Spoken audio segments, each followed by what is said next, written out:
Having a fantastic Friday afternoon. I am coming to you live today, the 1st of October. And I love October. It's fantastic. It's my birthday month. My birthday is the 31st of October, which of course is Halloween.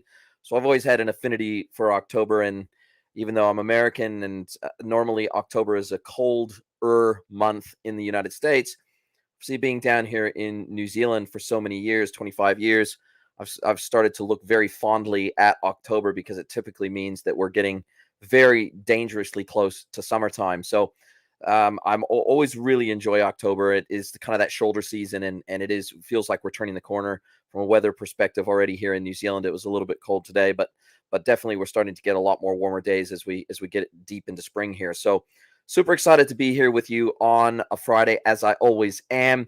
Now, last week, for the first time ever in the history of my lives, and I think I've done about 15 of these now, I had a failure of my audio for some reason halfway through the stream. And so I didn't realize that. And everybody was so lovely and nice to comment and let me know that the audio wasn't working. And Brett, thanks for popping in. Really appreciate that. Great to see you here. And yeah, so I'll be keeping an eye on the stream here, and hopefully everybody can hear me great, and hopefully we won't have any technical difficulties today. Got a lot of news on the boil for you this week. It's been a very busy week from an e-commerce and digital perspective. I think I've got more news to cover off this episode than in any other episode that I've done. So it's been an extremely busy week from an e-commerce, digital, and omni-channel standpoint. Super stoked to share the news with you and give my commentary and my thoughts. And then, as per usual, at the end, I'll jump back into the live stream area and check out any comments or questions that you've left for me there. We can have a good old chin wag together. So looking forward to hanging out with you guys today.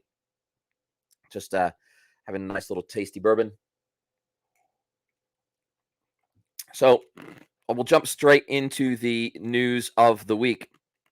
So this one is actually a biggie. It's pretty groundbreaking. It's much bigger than a lot of people realize, and that is the fact that Google is going to ditch last click attribution model by default. Now, what does that mean? Well, it means that Google will no longer use last click attribution as the default conversion model in Google Ads or Analytics. It's Buy-Side Network. The company announced this in a blog post on Monday, American US time. It's rolling out now, and it expects this change to be the default on all accounts by early 2022.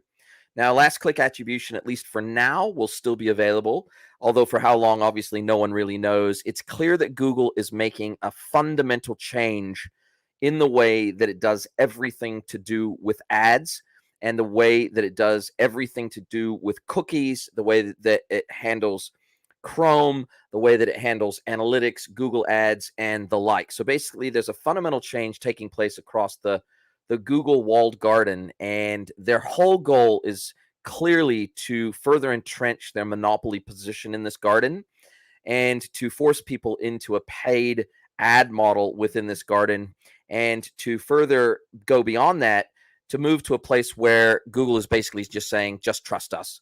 So the challenge around moving away from this last click attribution model is the fact that the multi-touch attribution model that is replacing this last click attribution model is a black box. Google is not clear about what the algorithm is that arrives at this multi-touch attribution within Google Analytics. Now that's a problem, because what it means is that it gives more power to Google and less power to marketers. So marketers under a last click attribution model, they can see the immediate last click, whether it be an ad, a piece of organic content, whether it be a click out from a mobile app and the like.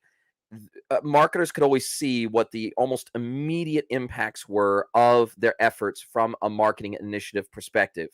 When you move to this multi-touch attribution model, Google can calculate this and tweak their algorithm any way that they like.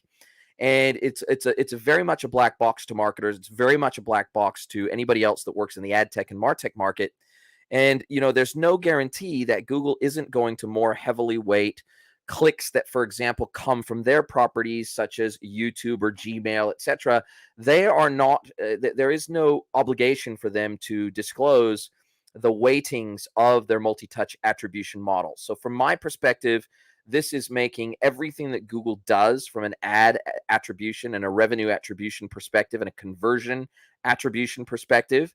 It makes it more murky, it makes it more opaque, and it makes it much more difficult for marketers to tell how effective their initiatives are being in the marketplace. Now, when we couple this change together with the death of third-party cookies, which Google has delayed a bit, but is definitely coming, and when we combine that with the changes that have come to iOS as of iOS 15, what is becoming abundantly clear is that none of these walled gardens, whether we're talking Facebook, Apple, Google, any of the Chinese major tech companies, none of these major dominant media forces in the market want you to be able to have access to the customer data, to have full transparency across the data set that they uniquely own as first-party data through their login systems, through their platforms, through their technology, and through their social.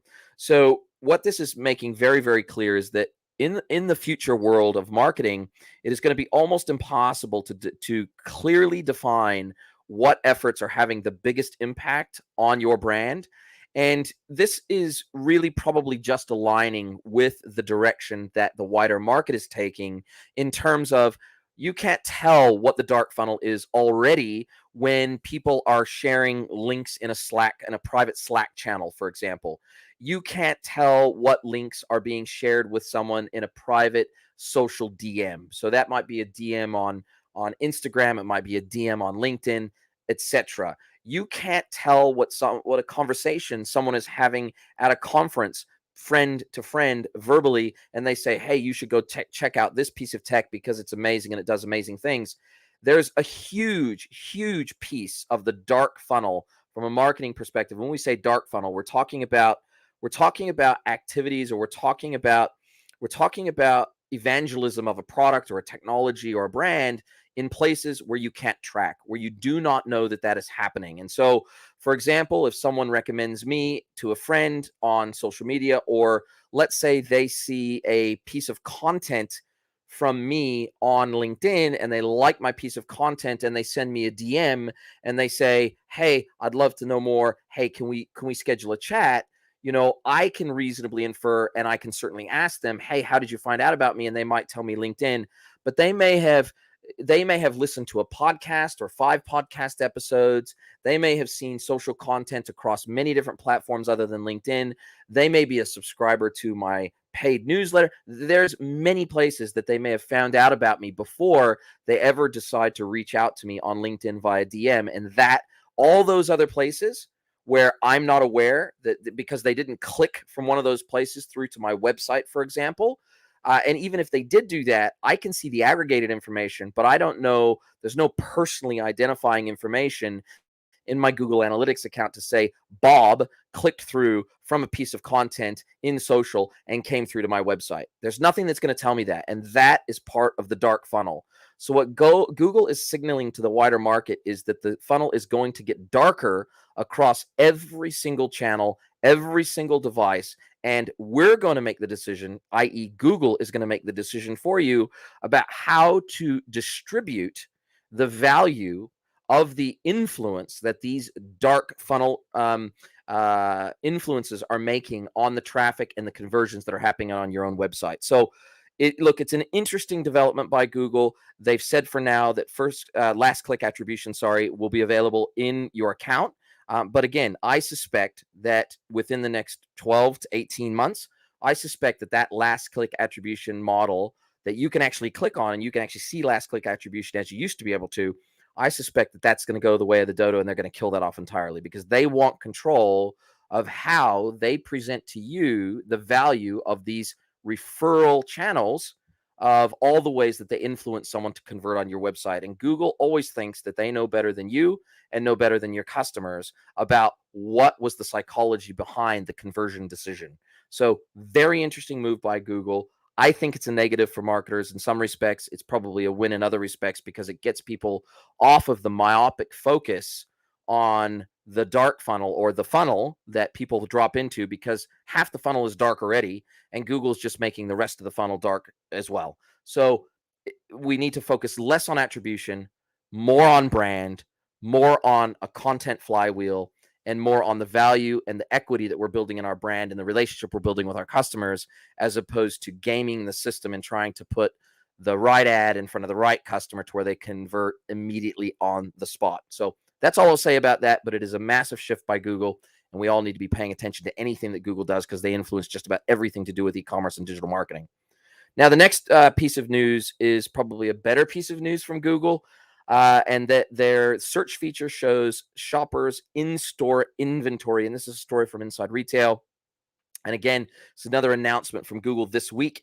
They've unveiled new search functions aimed at improving the online shopping experience, including allowing consumers to see retail in-store inventory from wherever they are using their device. So basically, this is using the geolocation functionality within your phone or your iPad or wherever you happen to be sort of checking and searching Google, and geolocating all the retail locations of the retailer selling the product you might be querying at that time, and showing you the local inventory count if that retailer is supplying that information to Google via, say, for example, a Google shopping feed.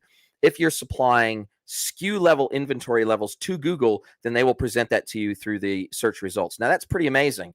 I've thought about this for a long time. There's a lot of things Google can do with Google Shopping in terms of providing a much more rich and multimedia type shopping experience. It's really just been more of a search function, but they can certainly do a lot more with it, and it looks like they're starting to do that now. So they've added new filters to the search results, such as an in-stock filter, they say, which will show if nearby stores have specific items on their shelves in stock right then and there.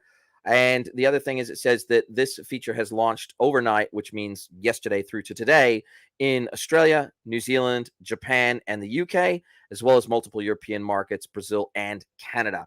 Now, it says in the announcement by Google, they've also said another feature aimed at creating what Google describes as a more shoppable search experience provides visual feeds. For example, searching for cropped jackets, and Google will deliver a visual feed of jackets in various colors and styles alongside useful information like local shops, style guides, and videos. So this is a further merging of content and commerce. So I suspect that they'll be pulling in videos, matched keyword videos from the likes of YouTube and other Google properties, Google indexed properties such as content-based websites and blogs, style guides from blogs, as well as shop content.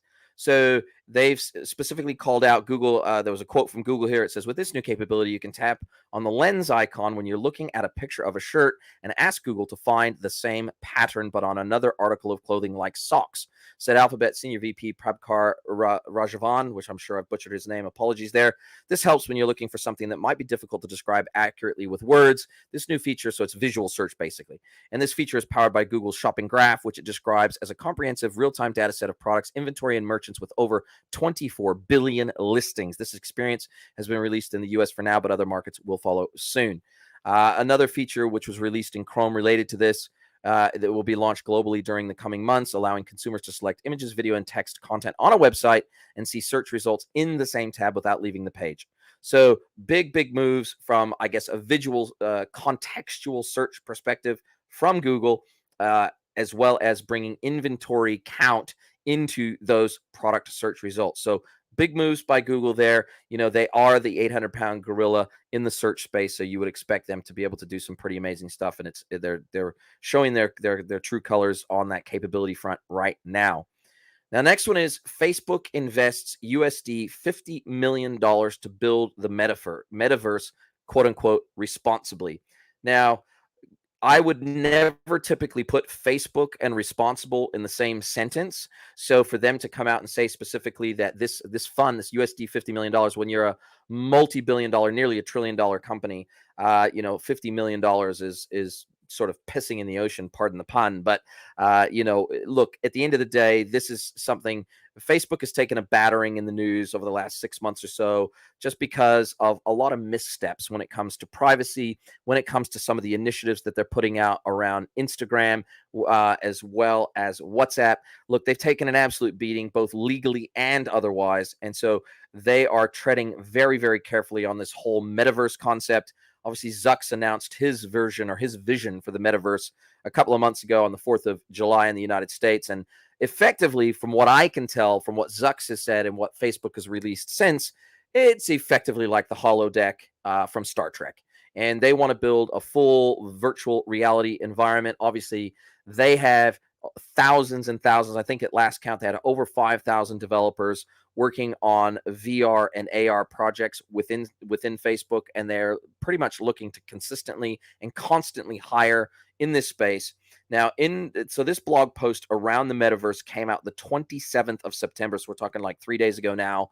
And Facebook announced a range of initial partnerships to responsibly, again, they use that word responsibly, build the metaverse with a fund of $50 million at inception. The investment program is officially named the XR Programs and Research Fund and will span 2 years, so $25 million a year. Some of the confirmed partners include the Organization of American States, Women in Immersive Tech, and Howard University. So still, again, very United States centric, certainly not very internationally responsible, to use the terminology that Facebook uses. They've described the metaverse as the next computing platform. So they absolutely believe that their metaverse, or the metaverse concept, will replace that cell phone in the next decade, is kind of what they're envisaging. So it'll be interesting to see how this plays out. And they say that to avoid further scrutiny, Facebook has said many of these products will only be fully realized in the next 10 to 15 years. Now, from my perspective, timelines don't really matter much, but ultimately what their final vision for the product and for the experience does matter. And this is an extension of their XR and VR ambitions to date. Obviously, they've got Oculus and they've got a whole bunch of other AR and VR technologies in situ. And then, of course, they launched their smart glasses with Ray-Ban about a week ago, or 2 weeks ago, I think now. So they have absolutely massive ambitions in this space. And whilst their sort of slowing down of their metaverse ambitions might frustrate people who are keen to have that tomorrow, it gives us and society, a broader society, time to sort of digest this and ask some really hard questions of Facebook, as we rightly should. Now, the next piece of news, which is super interesting to me in particular because of omnicommerce technology that is really starting to hit the mainstream, and this is that Optimove, which is a combination sort of CRM and CDP, has CRM and CDP functionalities. They've raised $75 million in venture capital funding led by Summit Partners. Prior to this funding round, Optimove had been bootstrapped for 4 years before raising an initial USD $20 million. The recent investment has welcomed Summit Partners, ahead of Europe, Han Seekens, and Managing Director Stefan Payer to the board. And they called out in this announcement, this Optimove announcement, this was basically a PR piece, a puff piece, if you will. I guess when you raise $75 million, you want to definitely crow about it because you've done a pretty good job of raising money. Anyways, they say that the CRM software has become one of the biggest software markets in the world, estimated to be worth USD $113.46 billion by 2027. And obviously, the likes of Salesforce, et cetera, and other entrenched competitors, they're going up against those. But where they're trying to differentiate themselves, it appears, is to improve the CDP layer over and above the CRM layer, so the customer data platform layer, and being able to segment and push those segments out into marketing automation platforms and other operational platforms as required, and pull data in from operational platforms. So that separates them from your traditional CRMs like Salesforce, because Salesforce, of course, has their own CDPs as well, and acquired CDPs and their customer 360 technology. So, massive raise for them. Awesome, good for them. And CEO Pini Yakuel said the timing of this is not coincidental. In the last 18 months, as costs of acquiring new customers keep rising even further, digital consumption grew like never before. Now more than ever, brands understand the urgency to invest in existing customers to drive growth. So totally agree with him there. I'm already seeing massive demand in CDPs, and the knowledge and the understanding of what a CDP even is. I'm starting to see that increase in the market. Whereas, even 12 months ago, most merchants didn't know what a CDP was. They didn't know what a PIM was. They didn't know, what a lot of these core components of a really modern and mature commerce stack looked like. They didn't even know the terminology that was being used. I liken it to 24 to 36 months ago when lots of brands didn't know what a WMS was, a warehouse management system, or an OMS, order management system. It took 3, 4, 5 years of those of us that are deeply entrenched in the space explaining to the market and trying to educate the market about what an OMS and a WMS is and does, and how it can improve your business. Now, over the last 12 to 18 months, we've been talking about CDPs and PIMs and explaining to businesses and retailers and merchants, how can these technologies improve your business? But more importantly, how can they improve your customer experience that the end customers of your business have? And I feel like we're reaching a tipping point slowly around CDP in particular. And this investment in Optimove definitely is more validation of that thinking. Now, the next piece of news is, again, another very big investment piece of news. Pardon me. And that's the gaming ad tech platform Venatus, Venatus, has received investment from Living Bridge. Now, Living Bridge is one of the UK's leading mid-market private equity investors, so PE investors. Rob Gay, CEO of Venatus, stated, "We're excited to be joining forces with Living Bridge, a partner with a strong record helping UK businesses to grow, blah, blah, blah," all that sort of stuff you'd expect to hear from somebody saying thank you to their VC and PE investors. And apparently, according to the UK press, this values Venatus at around $1 billion post-funding. So, ad tech platforms growing and exploding in popularity and prominence. Now, Venatus provides ad tech to publishers in the gaming space, both developers and website owners, and delivers creative campaigns for brands aiming to reach a gaming audience such as Unilever, Hasbro, Intel, and BBC. Clients include EA and Rovio. Now, this platform was co-founded in 2010 by CEO Rob Gay and COO Matt Cannon. Venatus is headquartered in London with offices in New York, LA, Sydney, and Seoul. They have around 60 staff, with about 40 in the UK and the rest spread around the world. So congratulations on them on their funding round and their valuation. Look, any brand or any technology, I think, that can penetrate the very tight-knit and very tightly controlled gaming space, anything that can, outside of the Twitch phenomenon and outside of the TikTok phenomenon, outside of other live streaming platforms, other than that, if you can build a technology that can inject ads or inject experiences into these platforms and be able to get brands in front of gaming consumers, then I think you got a winner on your hands. Obviously, gaming got a massive shot in the arm due to COVID. So the numbers of gamers worldwide is absolutely exploding. It's a multi-billion-dollar industry, particularly in China, which is super strong. And with physical gaming events being shut down largely the world over the last 18 months due to COVID, obviously there's been a lot more people that have moved online, and virtual gaming competitions and events have started to come to the fore. So anytime you can get in front of that audience, which is an explosive, high-powered, current and future buying audience, I think they've got a winner on their hands, and clearly investors want a piece of that big pie. So congratulations to them. Now, the next piece of information is about VTEX. Now, VTEX is a LATAM-founded, Brazil-founded enterprise e-commerce platform. I've talked about VTEX before. I'm really impressed with what VTEX is doing in the world. They recently went public a couple of months ago on the New York Stock Exchange, and they've just announced a new global integration with Facebook to ensure better conversion rates in e-commerce. And this comes as a story from Yahoo Finance. And the announcement said that enterprise digital commerce platform VTEX has recently gone public, and they are now offering the Facebook conversion API for its customers worldwide. It says the cutting-edge solution leverages e-commerce campaigns as an important resource for brands and retailers to increase their sales for Black Friday and the upcoming holiday season. VTEX announces a new global integration with Facebook that leverages online campaigns with data intelligence and improves sales conversions natively on the platform. Now, there's a whole bunch of other announcements to go along with this. I'll let you look that up.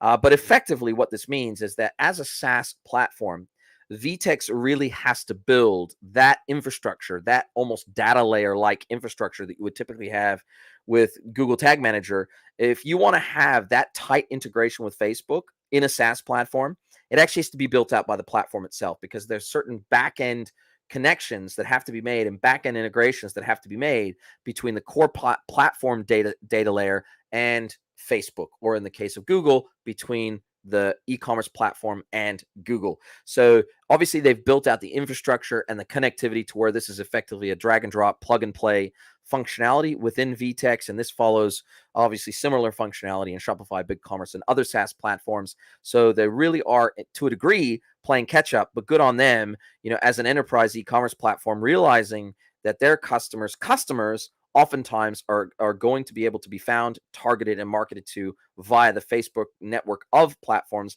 And speaking of that network of platforms, they do say that this says client companies will have the facility to connect their product catalogs registered on the VTEX platform with the catalog of the entire family of Facebook applications: Facebook, Instagram, WhatsApp.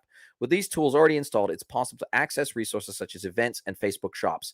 So effectively, this allows a complete sync of your VTEX product catalog with Facebook's catalog system so that you can then have your Facebook shop, your Instagram shop, etc. So those shops, Facebook and Instagram shops, aren't available globally yet. However, they are slowly rolling out to more and more regions. VTEX as a global platform is effectively getting itself ready, both from a data layer perspective and from a catalog sync perspective and from an order sync perspective, being able to sync orders back down from a Facebook shop or an Instagram shop directly into the VTEX platform for fulfillment. So basically, VTEX is expanding their integration with Facebook, their native out-of-the-box plug-and-play integration. And they, as part of their statement around this, when they announced this integration, they said, our goal is to deliver the benefits of the new Facebook API to our clients around the world. This was a quote from Amit Shah, now of VTEX. Now, what's interesting about this is that I was able and privileged to interview Amit on episode 95 of the Coalface podcast. So if you haven't listened to that episode, please go and listen to that episode. Amit was really open and honest and transparent about what VTEX's plans for the future are. It was a privilege to have him on the pod, and he's the Chief Strategy Officer and US GM of VTEX. So he definitely is the man in the know, and he said VTEX goes far beyond traditional e-commerce. We like to work closely with our customers to understand their main demands and find the solutions that make sense for them. We believe in the potential of the launch to further increase our clients' sales. So good on you, VTEX. Good on you, Amit. And I wish you all the best of luck with that integration for your merchants. Now, next piece of news is a homegrown piece of news, which I'm super stoked to share with you guys. It's always awesome when a Kiwi company is punching above their weight on the world stage. And this one comes from Scoop Business News. And this article or this report is about Kiwi-owned video e-commerce platform launches for lockdown events. Now, this was announced yesterday, and this is from Vidzing, Vidzing, or Zing if you're in North America. And it is unique. It is a new, unique live streaming and video on-demand service platform. It allows content providers to get paid by their audiences directly. It eases access for content creators and fans. And it says that content creators, all types from big productions to independent speakers, now have the ability to easily live stream their content and get paid for it thanks to Vidzing, a new streaming service founded in New Zealand. Launched this week at a time when all performing arts and live events are closed due to level 4 lockdowns, Vidzing is the perfect streaming service for the times. Content providers will be able to live stream events via Vidzing to a paying audience who have booked and paid for a virtual seat at the show. This platform is free to the content provider, which earns revenue via Vidzing, a streaming service, video channel storehouse, and ticketing agency, all rolled into one. Developed and operated by a mother and son team, Kimberly Ramsey and Cameron Ramsey Gibbons, Vidzing was born from a need to live stream events during the 2020 COVID lockdowns. So congratulations on these guys. Look, it's pretty amazing to see something like this spring up in New Zealand and to start, I guess, making itself known on the world stage. And it says they've done some pretty cool social stuff in relation to this platform. It says 17% of the ticket service fees will be donated to Lifeline, their first charity partner in their commitment to giving back.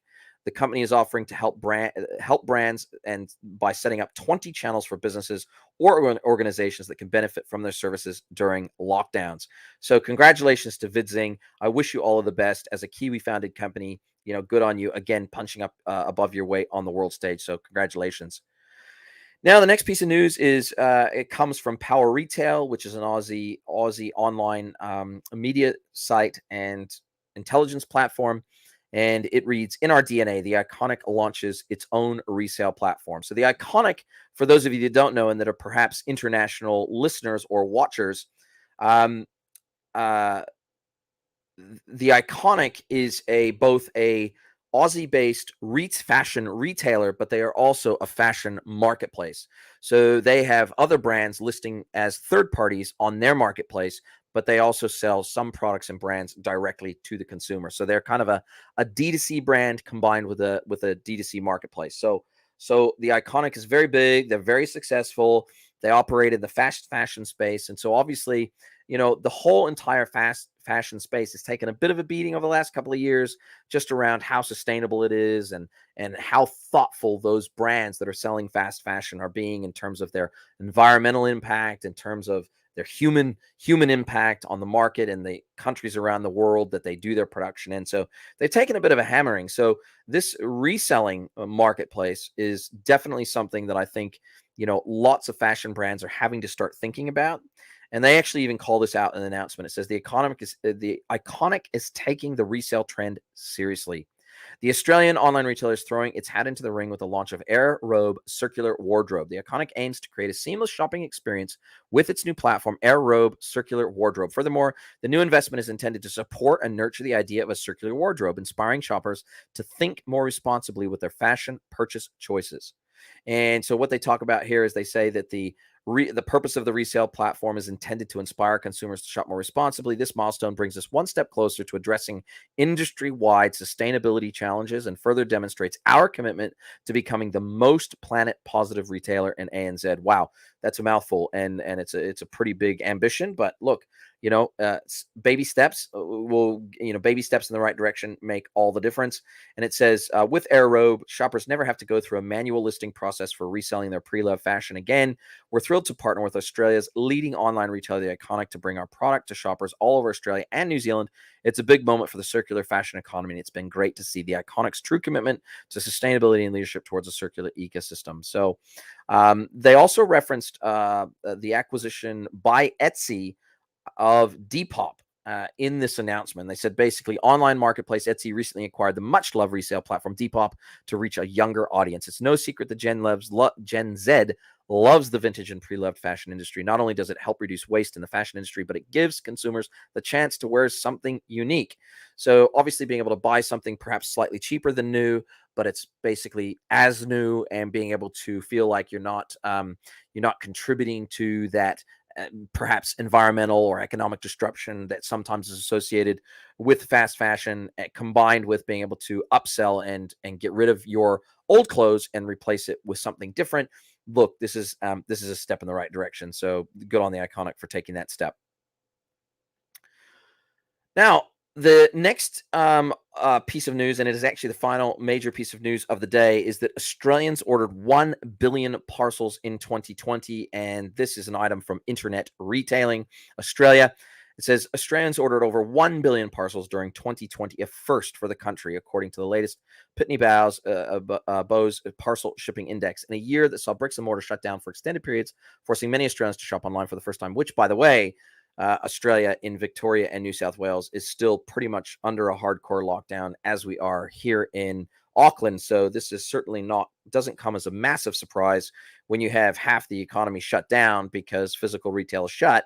Then obviously e-commerce and physical parcels being shipped around the country start to become a pretty big deal. So this isn't entirely a surprise, but the aggregated stats for Australia are pretty mind-blowing. It says Australia's parcel volumes hit a new high with an average of 40 parcels generated per person in 2020. Dear God, 40 parcels per person in 2020 for the whole of Australia. Wow, phenomenal numbers.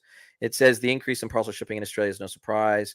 It says, said Pitney Bowes, Japan, Australia, New Zealand country manager Stephen Derricott. The index confirmed what our own predictions and other indicators in the market were already telling us. For example, recent research from Aussie Post found that Australians are buying online at an unprecedented rate. A record 5.6 million Australians bought something online in August. Now, this is presenting some pretty unique challenges to Australia Post. We've already seen them shut off pickups from online retailers before, and they're starting to do it again. They're forecasting that they're going to do it again. So they even commented on this in the press release. It says 40% of the market, Aussie Post owns 40% of the market. They were shut down. They shut down e-commerce parcel pickups for a weekend earlier in September that is aiming to do so again for another 5 days, starting Friday, the 1st of October, due to the increased pressure on its network and the impact of COVID-related self-isolations. Delivery partners and retailers are seeing online demand in line with what is usually relegated to the Christmas period. And with the actual holiday season about to start, there's undoubtedly more pressure and delays to come. So whilst e-commerce is absolutely booming, the entire logistics space globally, both inbound and outbound, is absolutely struggling, having a really, really difficult time keeping up with this unprecedented demand.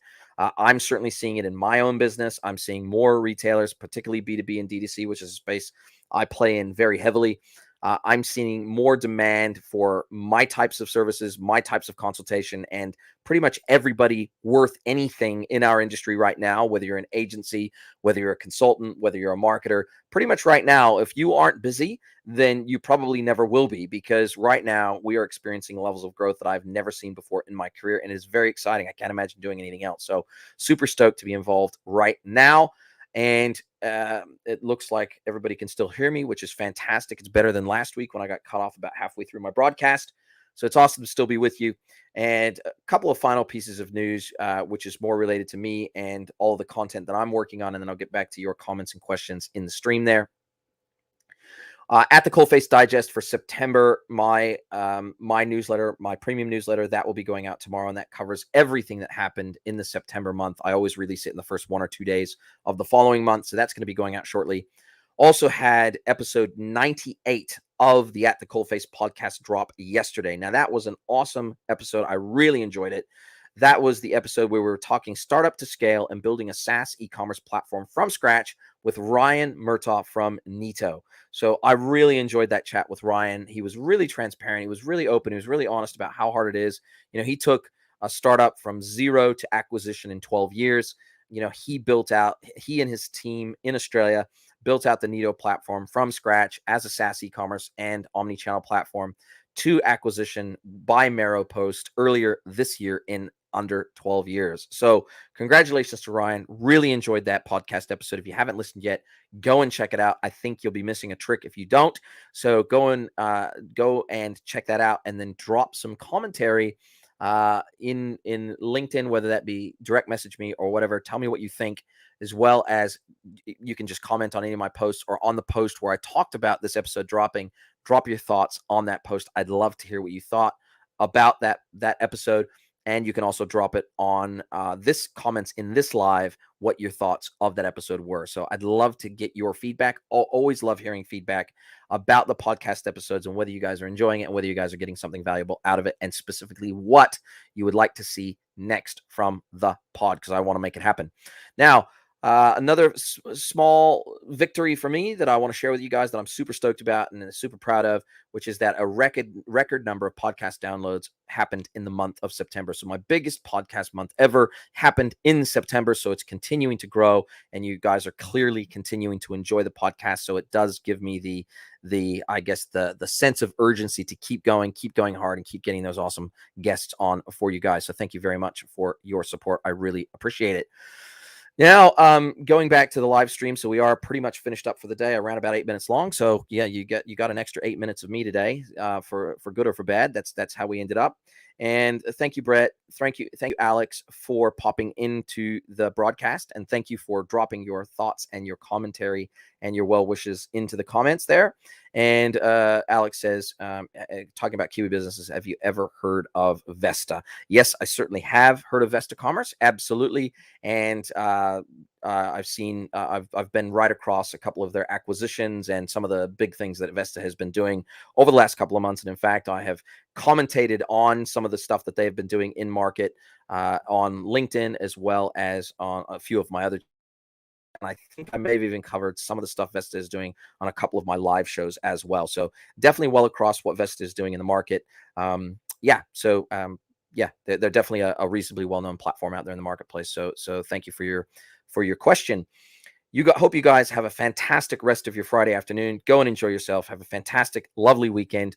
We're still in level 3 lockdown here in Auckland. So it's basically level 4 with takeaways. So hopefully I don't plan to be cooking tonight. So we'll just see what is on the cards for us tonight for dinner. So anyways, hope you guys have a fantastic weekend, and we will catch up with you next week. Keep an eye out on LinkedIn and all of my other channels, because I'm trying to bring you the very best content I possibly can and keep you guys fully informed on what's happening in the e-commerce, omnichannel, and digital world. Catch up with you guys soon. Thank you very much. Talk to you soon. Bye.